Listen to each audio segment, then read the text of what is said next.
అనంతపురంలోని మరువకొమ్మ ప్రధాన మురుగు కాలువ అన్యాక్రాంతమవుతుందని మాజీ ఎమ్మెల్యే ప్రభాకర్ చౌదరి అన్నారు. కల్వర్ట్లు, కాంక్రీట్ పనులు, ఆరు వైపుల గోడల నిర్మాణాల ఆధునికీకరణ కోసం అమృత్ పథకం కింద 18.5 కోట్ల నిధులు విడుదల చేయించి గుత్తేదానికి పనులు అప్పగించామన్నారు. ఈలోపు ప్రభుత్వం మారిందని ఎమ్మెల్యే వెంకట్రామరెడ్డి గుత్తేదాన్ని బెదిరించి మళ్లీ టెండర్లు పిలిపించారన్నారు. కొత్త గుత్తేదారికి పనులు అప్పగించి కమిషన్కు కక్కుర్తిపడి ఎమ్మెల్యే అవినీతికి పాల్పడ్డారని ఆరోపించారు.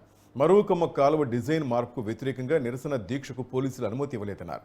ఎమ్మెల్యే అవినీతి గురించి మరువకొమ్మ కాలువ పరిసర ప్రాంతాల్లో ఇంటింటా ప్రచారం మొదలు పెడతామన్నారు. జిల్లా ఇన్ఛార్జ్ మంత్రి పెద్దిరెడ్డి రామచంద్రారెడ్డి, ఎమ్మెల్యే వెంకటరామరెడ్డి కనుసనల్లో అధికారులు పనిచేస్తున్నారన్నారు. 20 రోజులుగా నగరవాసులు నీటి సమస్యతో ఇబ్బందులు పడుతుంటే ఎమ్మెల్యే ఎందుకు చొరవ చూపలేదన్నారు.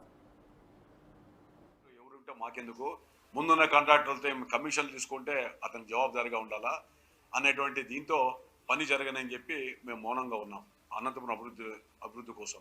కానీ ఈ కొత్తగా కాంట్రాక్టర్లో కమిషన్లు కక్కుర్తుపడి కేవలం 3 కల్వర్ట్లు అశోక్ నగర్ బ్రిడ్జ్తో సరిపెట్టుకొని రిటైనింగ్ వాల్స్ కానీ కాంక్రీట్ కానీ వేయకోకుండా ఈరోజు ఆ పనులు చేపట్టడం అనేటువంటి దారుణం అనేటువంటిది నేను అనేక సందర్భాల్లో చెప్పాను.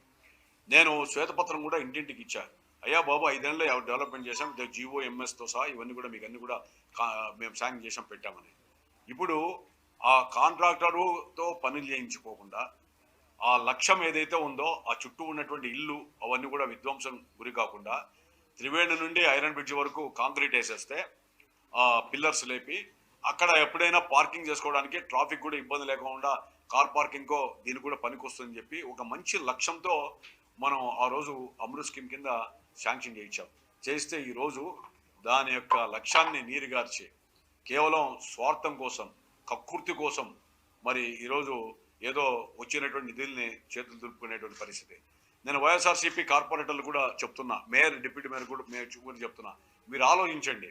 ఒరిజినల్ డిజైన్స్ ఫస్ట్ కాంట్రాక్ట్ వేసిన దాంట్లో మరి ఏ విధంగా ఉంది, ఆ తర్వాత మార్చిన దాంట్లో ఏ విధంగా ఉందో మీరు ఆలోచించండి. ఆ ప్రాంతంలో ఉన్న కార్పొరేటర్లు కూడా మీరు ఆలోచించాలి. వైఎస్ఆర్సీపీ కార్పొరేటర్ ప్రజలు ఓట్లేసి మేము గెలిపించారు. అక్కడ bridge, railway permissions, correspondence sanction చేసి టెండర్లు వేసి ఎలక్షన్ నాకు పోలింగ్ నా బదుడికి అక్కడ ఆ ప్రాంతం పోదాం మొత్తం స్లాబ్ వరకు వచ్చింది. వస్తూనే మళ్ళీ ఆ కాంట్రాక్ట్ని క్యాన్సిల్ చేయించి వేరే రకంగా ప్రయత్నం చేసి మళ్ళీ ఆ స్లాబ్ ఒకటి మీరు వేశారు.